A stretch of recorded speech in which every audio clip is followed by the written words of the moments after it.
నమస్తే, నా పేరు Shivaji. Welcome to our channel. Roja madam గారు ప్రెస్ మీట్ పెట్టారు. ఎందుకు ప్రెస్ మీట్ పెట్టారో దాని వెనకాల ఒక స్టోరీ ఉంది, చెప్తాను. మొన్న అన్నదాత పోరుబాట అని చెప్పి యూరియా అందడం లేదు, మీరు వెళ్ళి పోరుబాట చేయండి అని జగన్మోహన్ రెడ్డి గారు చెబితే, ఇలాంటి వాళ్ళు నియోజకవర్గ ఇన్ఛార్జీలు కావచ్చు, మాజీ మంత్రులు కావచ్చు, డుమ్మా కొట్టి, ముఖ్యంగా ఈమె డుమ్మా కొట్టి హైదరాబాద్ అన్నపూర్ణ 7 acres అదేదో డి జూనియర్స్ ఏదో షూటింగ్ చేసుకుంటా ఉంటే సజ్జల రామకృష్ణారెడ్డి గారికి జగన్మోహన్ రెడ్డి గారు ఫోన్ చేసి తలంటేస్తే, సజ్జల రామకృష్ణ రెడ్డి రోజా గారికి ఫోన్ చేసి ఆయన ఒక స్క్రిప్ట్ పంపిస్తే, అమ్మ మీరు చేసే పనులకు నన్ను ఆయన బూతులు తిడతానంటే పరిగెత్తుకుంటూ వచ్చి ప్రెస్ మీట్ పెట్టింది. ప్రెస్ మీట్ పెట్టి ఏం చెప్తానంటే, జగనన్న వైద్య రంగంలో వినూత్నమైనటువంటి మార్పులు తీసుకొచ్చాడు, పెద్ద పెద్ద కాలేజీలు కట్టాడు. మరి పెద్ద కాలేజీలు కట్టింటే ఈమెకి జ్వరం వస్తే పరిగెత్తుకుంటే వెళ్ళి చెన్నైలో అపోలోలో ట్రీట్మెంట్ తీసుకునింది వీళ్ళ అన్న జగన్మోహన్ రెడ్డి గారు ముఖ్యమంత్రిగా ఉన్నప్పుడు. మరి మీ అన్న అన్ని సంస్కరణలు తీసుకొని వచ్చినప్పుడు, అంతంత పెద్ద కాలేజీలు కట్టినప్పుడు జ్వరానికి తెల్లబిల్ల పారాసిటమాల్ డోలో 650 ఇక్కడే వేసుకోవచ్చు కదా.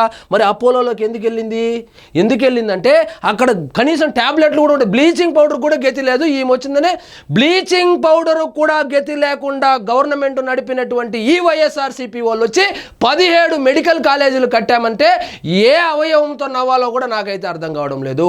సో 17 మెడికల్ కాలేజీలు అని చెప్పి పెనుగొండ అంట, పలాస్ అంట, ఇంకొక చోట అని ఫోటోలు పెడితే ఆ ఫోటోలు చూస్తా అంటే తొండలు కూడా గుడ్లు పెట్టవు, దాన్ని మెడికల్ కాలేజ్ అని చెప్తా ఉన్నారు. సరే చెప్తా ఉన్నారు, ఏందో మాట్లాడుతోంది, మరి చూద్దాం రండి. మెడికల్ కాలేజ్ పర్మిషన్ వస్తాయి, వాటి మౌలిక సదుపాయాలు ఎవ్రీ ఇయర్ ఎలా మనం పెంచుకుంటూ పోవాలి, దాన్ని బట్టి ఈ మెడికల్ కాలేజీలు ఎలా వస్తాయి అది ఆ సబ్జెక్ట్ అంతా మనం మాట్లాడకూడదు. జనాలు కూడా మనం మాట్లాడితే చూడరు. మనం వచ్చామా, ప్రెస్ మీట్ పెట్టామా, నారా లోకేష్ గారిని, చంద్రబాబు నాయుడు గారిని, పవన్ కళ్యాణ్ గారిని 4 బూతులు తిట్టేసి వెళ్ళిపోయినాం, అంతవరకే మనకు పర్మిషను. పెద్ద మాటలు, మెడికల్ కాలేజ్ ఎట్టొస్తుంది, ఆ ఎంబీబీఎస్ డాక్టర్లు ఎలా అవుతారు, ఇవన్నీ మనం మాట్లాడితే దెయ్యాలు వేదాలు వెళ్ళించినట్టుగా ఉంటుంది. మనకంత సినిమా లేదు. మనకు మెడికల్ కాలేజ్ ఎట్టు వస్తుందో చెప్తాను. నాలెడ్జ్ కూడా, జనరల్ నాలెడ్జ్ కూడా లేని, జనరల్ నాలెడ్జ్ కి రోజా గారు జనరల్ నాలెడ్జ్ కి స్పెల్లింగ్ కనుక చెప్పేస్తే నేను వీడియోలు చేయడమే ఆపేస్తా. జనరల్ నాలెడ్జ్ కి రోజా గారికి స్పెల్లింగే తెలీదు, ఆమె వచ్చి జనరల్ నాలెడ్జ్ గురించి మాట్లాడుతుంది. కర్మ ఇది. వీళ్ళంతసేపు చంద్రబాబు నాయుడు, లోకేష్ ని మెప్పించడం కోసం, మెహర్బానీ కోసం, ఇలా మంత్రి పదవులు పదిలంగా ఉండడం కోసం సిగ్గు లేకుండా, సిగ్గు గురించి వైఎస్ఆర్సీపీ వాళ్ళు మాట్లాడితే సిగ్గుపడుతుంది. మీరు సిగ్గు గురించి మాట్లాడుతూ ఉన్నారు. వీళ్ళకి సిగ్గు లేకుండా మళ్ళీ ప్రెస్ మీట్ కూడా పెట్టింది. నగిరి చరిత్రలో కని విని ఎరుగని రీతిలో దాదాపు 50,000 ఓట్ల తేడాతో ఓడిపోయినటువంటి ఈమె సిగ్గు గురించి మాట్లాడుతూ ఉంది. మాకు రోజా వద్దు, రోజాకు టికెట్ ఇవ్వద్దని సొంత ఎంపీటీసీలు, జెడ్పీటీసీలు జగన్మోహన్ రెడ్డి గారికి, పెద్దిరెడ్డి రామచంద్రారెడ్డికి కంప్లైంట్ ఇస్తే, సరే పోతే పోని, ఈమెకి అసలే నోరెక్కువ, ఈమెకి టికెట్ ఇవ్వకపోతే ఎక్కడ మళ్ళీ ప్రెస్ మీట్ పెట్టి నన్ను తిడుతుందని చెప్పి ఆ కోటాలో టికెట్ తెచ్చుకున్నటువంటి ఈమె సిగ్గు గురించి మాట్లాడుతూ ఉంది. నీకు టికెట్ ఇచ్చిన దానికి ముందు జగన్మోహన్ రెడ్డి గారికి సిగ్గు. సరే, ఎందుకంటే కోవిడ్ వచ్చినప్పుడు ఈ చంద్రబాబు నాయుడు చేతగానితనం వల్ల ఈ రాష్ట్రంలో సరైన వైద్య సదుపాయం లేకుండా ఎంతమంది ఇబ్బంది పడ్డారో. కోవిడ్ వచ్చినప్పుడు చంద్రబాబు నాయుడు గారి చేతగానితనం వల్ల వీళ్ళు ఏమీ చేయలేకపోయినారు. కోవిడ్ వచ్చినప్పుడు ఎవరు ముఖ్యమంత్రి? మీ అన్న జగన్మోహన్ రెడ్డి గారు. మీ అన్న 2 చేతులు కాళ్ళు పైకెత్తేసి ఆ కేంద్రం ఇచ్చిన డబ్బులు కూడా మింగేసి బ్లీచింగ్ పౌడర్ చదువుకోండి, ఆ పారాసిటమాల్ బిల్ల వేసుకోండి అని చెప్పినారు.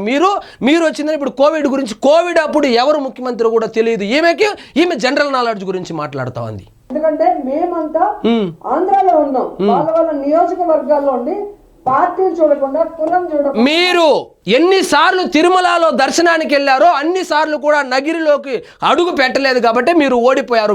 ఈమె నగిరిలో ఉన్నిందంట. ఒక్కసారి వెళ్ళి నగిరి ప్రజలను అడగండి, రోజా ఎన్నిసార్లు తిరుమల దర్శనానికి వెళ్ళింది, మంత్రిగా ఉన్నప్పుడు కావచ్చు, ఎమ్మెల్యేగా కావచ్చు, ఎన్నిసార్లు అసలు నగిరి పర్యటనకు వచ్చిందని. దాని ప్రభావమే కదా మనం 50,000 ఓట్లతో ఓడిపోయింది. మతం చూడకుండా ప్రజలకు సర్వీస్ చేసిన వాళ్ళు. అలాంటి పరిస్థితి మళ్ళీ రాకూడదనే జగన్మోహన్ రెడ్డి గారు 11 మెడికల్ కాలేజీలకి శ్రీకారం చుట్టారు. ఈమెమంటుంది 11 మెడికల్ కాలేజీలు అంటుంది. జగన్మోహన్ రెడ్డి గారు అంటారు 17 మెడికల్ కాలేజీలు అంటాడు. ఇంకొకడు ప్రెస్ మీట్ పెడతాడు, వాడు మందు తాగేసి 27 మెడికల్ కాలేజీలు అంటారు. ఈ మెడికల్ కాలేజీలన్నీ మనం తమిళనాడులో పెట్టినారా లేకపోతే ఆంధ్రాలో పెట్టినారా? వీళ్ళు పెట్టడం అంటే ఏమనుకున్నారు, రిబ్బన్ కట్ చేస్తే పెట్టేసినట్లు అనుకున్నారు. 11 మెడికల్ కాలేజీలు కట్టారంట. ఈ 11 అనే నెంబర్ వీళ్ళని వదలడం లేదు. 11 మెడికల్ కాలేజీలు కట్టారంట, అందుకే మీకు 11 సీట్లు ఇచ్చారు. ఏం మాట్లాడుతూ ఉన్నారు మేడం? స్పెషాలిటీ హాస్పిటల్స్ ఉంటాయి కాబట్టి ఎలాంటి వైరస్ వచ్చినా ప్రజల్ని మనం కాపాడుకోవచ్చని ఒక అన్నలాగా ఒక తండ్రిలాగా ఆయన పనిచేస్తే, ఒక అన్నలాగా తండ్రిలాగా పనిచేశాడని చెప్పి, ఒక అన్నలాగా ఒక తండ్రిలాగా పనిచేశాడని చెప్పి షర్మిలక్కది నెంబర్ మీ దగ్గర ఉండనే ఉంటుంది. ఆమెకు ఫోన్ చేసి చెప్తే చెప్తుంది సమాధానం. అన్నలాగా తండ్రిలాగా ఎలా వ్యవహరిస్తారు వాళ్ళ అన్న జగన్మోహన్ రెడ్డి అని. అన్నలాగా తండ్రిలాగా 10 రూపాయలు కూడా వాటికి కేటాయించకుండా ఈ రోజు వాటికి తమకు కావాల్సిన వాళ్ళకి అమ్మేసుకుంటూ మళ్ళీ సిగ్గు లేకుండా మాట్లాడుతున్నారు. అసలు మొన్ననే ఒక రౌడీ షీటర్కి డబ్బులు తీసుకొని పెరోల్ ఇచ్చిందని చెప్పి, డబ్బులు ఇచ్చి శ్రీకాంత్ మన పార్టీనే, ఆ లేడీ డాన్ మన పార్టీనే, ఈమె వచ్చిందని ఇప్పుడు తెలుగుదేశం పార్టీకి సంబంధించి అని చెప్తోంది. తిట్టారని మనం చూసాం. మొన్నటి వరకు సైలెంట్ గా ఉన్నాడు, మళ్ళీ స్టార్ట్ అయింది. జగన్మోహన్ రెడ్డి గారు బెంగళూరులో ఉన్నారు. జగన్మోహన్ రెడ్డి గారు అధికారంలో ఉన్న 5 సంవత్సరాలు విజయవాడలోనే కదా ఉన్నారు. జగన్మోహన్ రెడ్డి గారు అధికారంలో ఉన్నప్పుడు ఎక్కడున్నాడని కాదు, ఇప్పుడు ఏడున్నాడు? ఇప్పుడు పులివెందుల ఎమ్మెల్యే కదా, పులివెందుల్లో కదా ఉండాలా? లేదా పులివెందుల్లో కాదు, పులివెందుల్లో సౌకర్యాలు లేవు, అంతగా డెవలప్ చేయలేదు ఆయన కానీ వాళ్ళ తండ్రి గారు అనుకో. అట్లీస్ట్ విజయవాడలో కదా ఉండాలా, లేదా వైజాగ్లో కదా ఉండాలా? కర్ణాటకలో ఏం పని, యలహంకలో ఏం పని, మీకు ముందుగా చెన్నైలో ఏం పని, హైదరాబాద్లో ఏం పని? చెన్నైలో హైదరాబాద్లో ఉండి అప్పుడప్పుడు వచ్చి ప్రెస్ మీట్ పెట్టే ఈమె వచ్చిందనే వాళ్ళు హైదరాబాద్లో ఉన్నారు, వాళ్ళు చెన్నైలో ఉన్నారు అని చెప్తే సిగ్గుగా ఉంది నాకు ఈ వీడియో చేయడానికి. మీకు ఇంకొక విషయం చెప్తాను చూడు, ఈ ప్రెస్ మీట్ కూడా ఏడో చెన్నై నుంచో హైదరాబాద్ నుంచో స్టూడియో నుంచి చేసింటుంది కానీ నగిరి నుంచి అయితే చేసిండదు. అప్పుడు చంద్రబాబు నాయుడు ఎక్కడున్నాడమ్మా, పవన్ కళ్యాణ్ ఎక్కడున్నాడమ్మా? వాళ్ళు ఎక్కడున్నారో ప్రజలకు తెలుసు కాబట్టి, వాళ్ళు ఏమి చేసినారో ప్రజలకు తెలుసు కాబట్టి 164 సీట్లు వచ్చింది. మనం ఎక్కడున్నామో ఆ డబ్బులు కూడా ఎట్లా మింగేశామని తెలుసుకున్నారు కాబట్టి ప్రజలు మనకు 11 సీట్లు ఇచ్చి మనకు ప్రతిపక్ష హోదా కూడా లేకుండా చేసి రాష్ట్రం నుంచి నిన్నేమో చెన్నైకి తరిమేశారు, మీ అన్ననేమో యలహంకకు తరిమేశారు. సంవత్సరాలు ఎక్కడున్నారమ్మా? ఏం చేస్తున్నారమ్మా మీ పార్టీ వాళ్ళు? ఈ రోజు మాట్లాడుతున్నాం, రైతులకి అండగా నిలబడి మీ మెడలు వంచి ఏ విధంగా పని చేయిస్తున్నారో ప్రజలు గమనిస్తూనే ఉన్నారు. మీరు అధికారంలో ఉండి ఈ రోజుకి కూడా సక్రమంగా మీరు లేరు విజయవాడలో. ఫ్రైడే అయితే ఎవరమ్మా హైదరాబాద్ పోతుంది? నువ్వే. ఫ్రైడే అయితే హైదరాబాద్కి పోతా ఉండేది రోజా, సాటర్డే అయితే చెన్నైకి పోతా ఉండేది కూడా రోజా గారే. ఈమె వచ్చి హోమ్ మినిస్టర్ అంటా ఉంది. ఏమి కామెడీ చేస్తున్నారు? ఎడ్యుకేషన్ మినిస్టర్ పోస్టులు, రెవెన్యూ పోస్టులు, సరే నీ పోస్టులు, సీఎం పోస్టులు ఇచ్చేది ఎవరున్నారు? ఫ్రైడే అయితే పారిపోతున్నారు, ఎంజాయ్ చేస్తున్నారు వీకెండ్లలో. 5 స్టార్ హోటల్లో రూములు పెట్టుకొని ఏ విధంగా సెటిల్మెంట్ దందాలు చేస్తున్నారు. అవును, 5 స్టార్ హోటళ్ల గురించి, సెటిల్మెంట్ల గురించి, ఆడుదాం ఆంధ్ర గురించి, 40 కోట్ల రూపాయల గురించి, 120 కోట్ల గురించి, తిరుపతిలో టీటీడీ స్పెషల్ విఐపి దర్శనం టికెట్లు అమ్ముకునే దాని గురించి మనం మాట్లాడుకోవాలి. ఇంకా మింగేస్తుంటే దాన్ని కంట్రోల్ చేయాల్సింది పోయి నువ్వు కూడా వాటా తీసుకున్నందుకు నువ్వో గుయ్యో చూసుకోవాలి. జగన్మోహన్ రెడ్డి గారు కాదు. నీ నియోజకవర్గంలో ఇచ్చాపురం గణపతి అనే వ్యక్తి యూరియా దొరక్క తాను సూసైడ్ ఈమె యూరియా గురించి మాట్లాడుతోంది. యూరియాని ఎందుకు వాడతారు, యూరియా తినే వస్తువా లేకపోతే పంటకేసే వస్తువా తెలియని ఆమె కూడా వచ్చి యూరియా గురించి మాట్లాడుతోంది, రైతుల గురించి మాట్లాడుతోంది. ఆయన ఏదో స్క్రిప్ట్ పంపిస్తాడు, యూరియా ఎందుకు వాడతారో కూడా తెలియదు ఆమెకి. ఈమె వచ్చిందని యూరియా గురించి మాట్లాడుతోంది.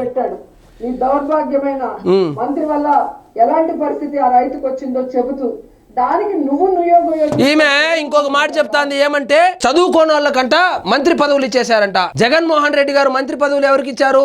కొడాలి నాని ఏమన్నా ఐఏఎస్ చదివాడా? పేర్ని నాని ఏమన్నా ఐపీఎస్ చదివాడా? ఈమెమన్నా ఒక ఎంబీబీఎస్ చదివిందా? మన అంబటి రాంబాబు ఏమన్నా పెద్ద సైంటిస్టా? అంతా 7వ క్లాస్ 8వ క్లాస్ వేయలే కదా. ఈమె వచ్చిందని వాళ్ళ చదువుల గురించి మాట్లాడుతుంది. టీచర్గా పనిచేసినటువంటి అనిత గారి గురించి ఈమె వచ్చి మాట్లాడుతూ ఉంది. ఆమె ఎడ్యుకేషన్ గురించి ఏం మాట్లాడుతోంది. ఇంకోటి, పవన్ కళ్యాణ్ గారు జల్సా చేస్తున్నారంట. పవన్ కళ్యాణ్ స్పెషల్ ఫ్లైట్స్ ఎక్కి జల్సా చేయడానికి ప్రజలు ఓట్లు వేశారంట.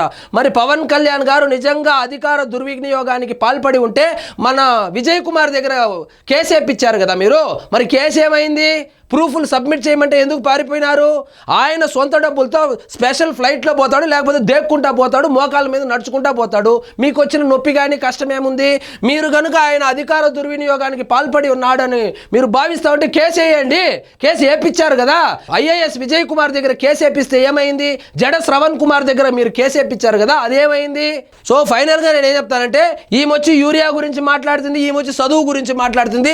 దయచేసి ప్రెస్ మీట్ పెట్టేటప్పుడు వాళ్ళు పంపించినటువంటి స్క్రిప్ట్ని యాజ్ ఇట్ ఈస్ చెప్పకుండా కొంచెం మనకి ఇది సెట్ అవుతుందా, ఈ మాటలు సెట్ అవుతుందా లేదా అని చెప్పి ఒకసారి ఆత్మ పరిశీలన చేసుకోండి మేడం. మీరు ఎప్పుడు ప్రెస్ మీట్ పెట్టినా మేమర్స్ కాసుకొని ఉంటారు. రోజా మేడం వచ్చింది, ఫుల్ రీచ్ వస్తుంది, ఇంకా మాకు పండగే పండగ అని చెప్పి. సో ఇదండి ఈరోజు మన టాపిక్. మీకు ఈ వీడియో నచ్చినట్లయితే లైక్ చేయండి, షేర్ చేయండి, ఛానల్ మాత్రం సబ్స్క్రైబ్ చేసుకోవడం మర్చిపోవద్దు.